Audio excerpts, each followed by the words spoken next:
প্রিয় দর্শক আসসালামু আলাইকুম। আশা করি সবাই অনেক বেশি ভালো আছেন। আবারও হাজির হয়ে গেলাম আরেকটি মিষ্টি রেসিপি নিয়ে। আজকে তৈরি করে দেখাবো গুঁড়ো দুধের মালাই চমচম। এই মিষ্টিটা অল্প সময়েই তৈরি করে নেওয়া যায় আর খেতে ভীষণ মজার। আমার চ্যানেলে আরও বেশ কিছু মিষ্টি রেসিপি আছে, চাইলে দেখে নিতে পারেন। নিচে ডেসক্রিপশন বক্সে সবগুলো লিঙ্ক পেয়ে যাবেন। রেসিপিটি ভালো লাগলে চ্যানেলটি সাবস্ক্রাইব করার অনুরোধ রইল। যারা আমার চ্যানেলটি সাবস্ক্রাইব করেছেন তাদেরকে অসংখ্য ধন্যবাদ। তো চলুন এখন রেসিপিটি দেখে নিচ্ছি। প্রথমে মালাই তৈরি করে নিচ্ছি। এর জন্য চুলায় একটি হাঁড়িতে 2 কাপ লিকুইড দুধ নিয়েছি। এখন অনবরত নেড়ে চেড়ে 2 কাপ দুধ জাল করে হাফ কাপ করে নেব। দেখুন জাল করে আমি হাফ কাপের মতো করে নিয়েছি। এখন চুলা অফ করে দিয়ে একটা সাইডে সরিয়ে রেখে দিচ্ছি। একটি মিক্সিং বোলে দিয়ে দিচ্ছি 1 কাপ গুঁড়ো দুধ আর দিয়ে দিচ্ছি হাফ চা চামচ বেকিং পাউডার। একটু মিক্সড করে নিচ্ছি।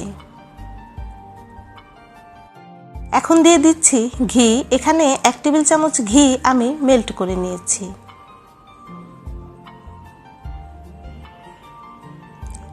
এখন খুব ভালো করে একটু মেখে নিচ্ছি। মেখে নেওয়া হয়ে গেলে দিয়ে দিচ্ছি ফেটানো ডিম। এখানে আমি বড় সাইজের একটি ডিম খুব ভালো করে ফেটে নিয়েছি। এখন একটু একটু করে দেব আর মেখে নেব।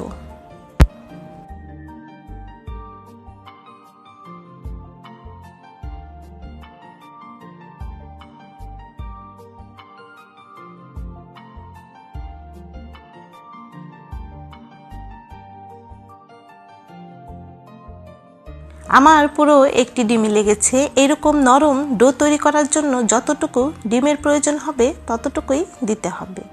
এখন 2-3 মিনিটের মতো রেস্ট রেখে দিচ্ছি। এখন আবারও একটু মথে নিচ্ছি। এখন মিষ্টি তৈরি করে নিচ্ছি। আমি মিডিয়াম সাইজের চমচমের শেপ দিয়ে নিচ্ছি। আপনারা স্ক্রিনে দেখেই বুঝতে পারবেন।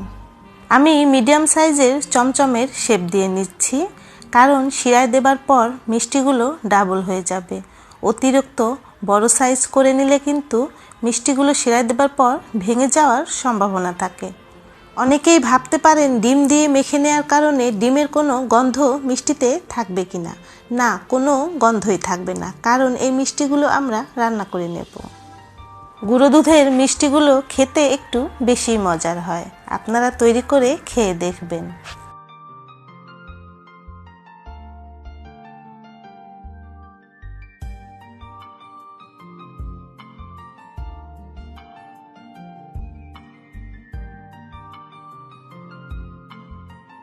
একইভাবে আমি সবগুলো মিষ্টি বানিয়ে নিয়েছি। চুলায় একটি হাঁড়িতে 3 কাপ লিকুইড দুধ নিয়েছি। এখন দিয়ে দিচ্ছি হাফ কাপ চিনি। চিনির পরিমাণ আপনারা কমিয়ে দিতে পারবেন, যে যেমন মিষ্টি খেতে পছন্দ করেন। এখন নেড়ে চেড়ে বলক উঠে আসা পর্যন্ত অপেক্ষা করছি। যখন একটি বলক উঠে আসবে সে পর্যায়ে চুলার আঁচ মিডিয়াম করে দিতে হবে। এখন মিষ্টিগুলো দুধে ছেড়ে দিচ্ছি।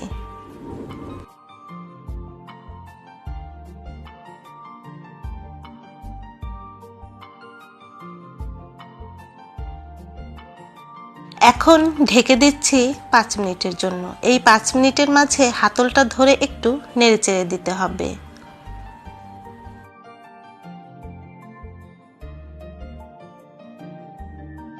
পাঁচ মিনিট পর ঢাকনা তুলে নিচ্ছি।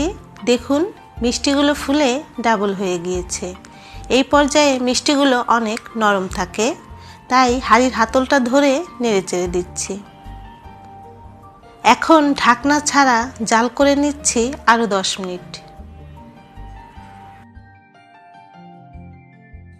10 মিনিট জাল করে নেবার পর এখন মালাই দিয়ে দিচ্ছি। দিয়ে আলতো হাতে একটু নেড়ে চেড়ে দিচ্ছি।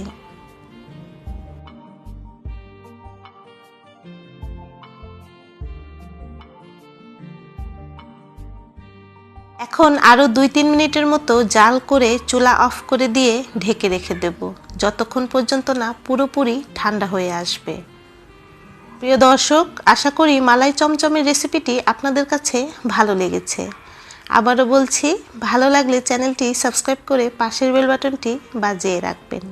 আর হ্যাঁ, ভিডিওতে একটি লাইক দিতে কিন্তু একদমই ভুলবেন না। পুরোপুরি ঠান্ডা হবার পর এখন সার্ভিং ডিশে তুলে নিচ্ছি।